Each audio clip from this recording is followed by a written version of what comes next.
Alright, y'all. Good afternoon. Hey, John. Sorry y'all was late. Atlanta traffic is, bad. I like it. We brought a physical book. We all got our books on our phones and stuff. But besides the point, this is Jonathan's Mind, and we're reading today as the Reading and Week Book Club. But I care about y'all. So before we do that, let's start with the icebreaker. How was everyone's week? Man, my week would have been good if it wasn't for my baby mama extra money.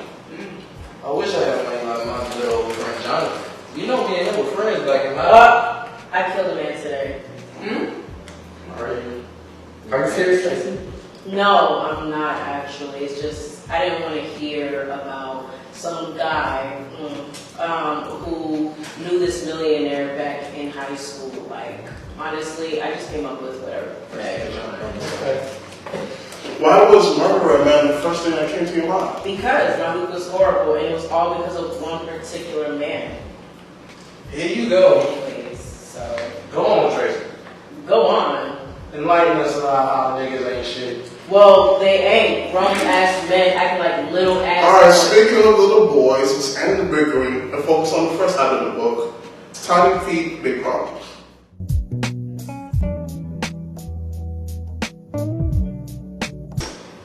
Yay, my least favorite part of the book. Why?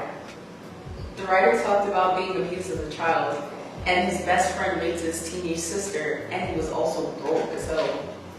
Let's lean into that a little more. Jonathan did endure a lot of trauma in his life, and I just want to ask y'all, did y'all relate to that, or y'all experiences like a contrast to his? I'm in grade school as a 4th or 5th grader. My mother struggled with 2 jobs to support my brother and I. I didn't quite understand the severity of the situation since she managed so well, but I knew that she was stressed. But I felt powerless to help. Dean, I knew growing up in Miami, you knew the author.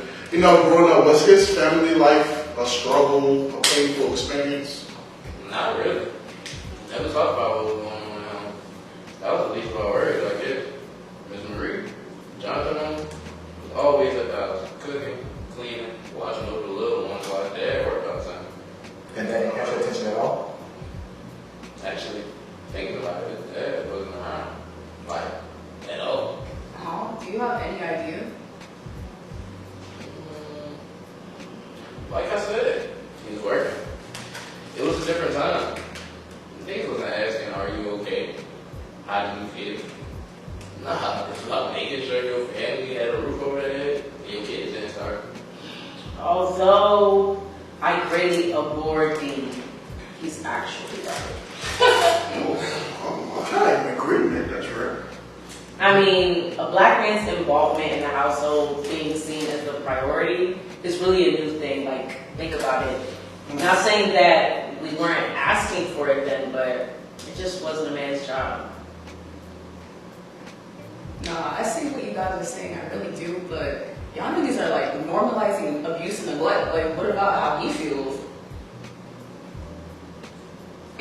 Alright. Listen, that was heavy, so let's do this. Brief intermission, we'll come back in 10 minutes.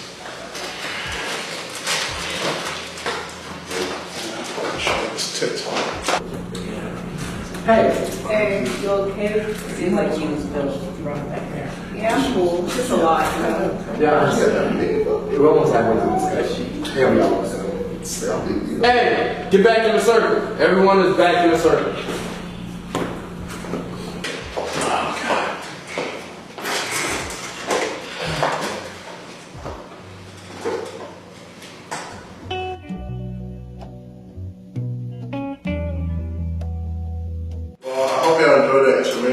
Hydrated yourself, got some snacks.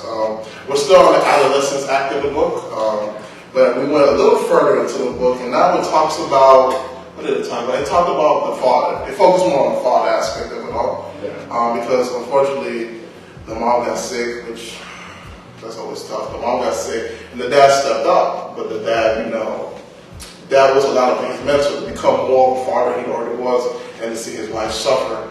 And the son was going through it too, because you see his mom getting sick, but he's also learning some truths about his father. Certain members of the family are talking, how people get Haitians get gossiping, letting him know about his sickness, which was his addiction to lust. So, do you guys ever struggle from addictions yourselves? how does that affect your mental? Yeah. I can't. You can't really have an addiction in the world that we live in today. Why do you say that? Well, I mean, everything's kind of set straightforward. You make money to live. You can't live on this world without money. The only addiction that you can have is trying to live, trying to make more money. Simple and plain. I was gonna say everybody has an addiction to something. And it doesn't necessarily have to be drugs or alcohol, like everybody wants to put it. But maybe you're addicted to working hard or chasing this idea of love, things like that. But I will have to say though, I don't agree with the part where he's comes back into his life in adolescence, because honestly, he just came back to redeem himself because his wife is sick. That sounds, I don't know, Yeah. baby-ish. Where the fuck was he when the kid was young? Like, where did he go? He was a working man. He was a hard-working man. That's Bringing it. food to the table. I mean, you can't really get mad at that though. Yeah. You can't get mad at what brings you back into someone's life. You never know where he's from personally. She's from. Okay, but when you decide to be a father, you sacrifice yourself for your child, which means you have to be there, despite how you feel. To play devil's advocate, did they ever discuss that he decided to be a father? You know, sometimes women would say, I'm going to keep the baby, and the man has no choice but to be like, okay. 'cause No, that's but fine. you do have a choice, because women, we bear the children, but there's other things before that happen. So if you didn't want one, wouldn't you take the steps to not have that? Well, I mean, a bottle of Hennessy and a lack of condoms can produce a lot, honestly. Well, then maybe he should have stepped. You got to fight. That's not fair. Come on now. I don't think that's unfair. I think that's just. No, not really. Sometimes we all make certain mistakes. Not to say that the child is a mistake, but sometimes we make decisions that we can't necessarily handle at the time. Right, but if that's the case, then if that's going to be what it is, when you decide or when you know that this child is going to be brought into the world, you make the conscious decision, I'm not going to be around, why come back around? Who says there's a conscious decision? That's a great question. I'm annoyed. You're just stumped, Tracy. No, You're I'm always annoyed. stumped. Shut up. Well, what about how Jonathan feels? Did he ever ask? Did he ever talk to you about that? Honestly, he never really brought up family like that up. If it wasn't his mom, he didn't really bring up his dad. Why is He he didn't really bring up how he felt about it. He said, why is that? What's that? I think he was more comfortable about it. Was it? Or was As he should be. Or was he just one avoiding talking? If he was avoiding, then he was a pretty good actor. Did you notice any strange behaviors? He was the same way that I met him since freshman year. In math class, he dropped his pencil and stabbed himself with it by accident. So, as far as anything that really affected him, I can't really say anything. I would definitely be surprised if I doubted that. Well, speaking of stepping himself, later on in the book, right before we get to the adulthood section of the book, there was a suicide attempt by Jonathan. Knowing that you were a close friend of his, well, did that surprise you? Because you seem to always say his mental was in a good place, but if his mental is in a good place, why is he trying to take himself off the earth? Maybe that wasn't his real friend. You know that he be fabricating. You chill out. Okay. Now calm down. Now calm You drink your water and sit tight. Shut up before I spit on you. down. Tracy, that's not I'll be the nice. closest thing in some contact behind the wall, huh? Okay. That's ridiculous. He ever in my life. You guys are quite prepared. Sorry, I didn't mean to laugh. That was unprofessional of me. I apologize.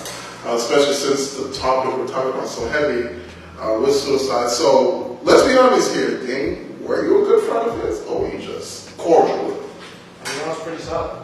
I made sure that he was straight at all times. Brandon was out there every second, at every moment of his life. No. But I made sure I had my presence felt. Well, I'm not attacking you, Dean, but now we're in the adulthood section.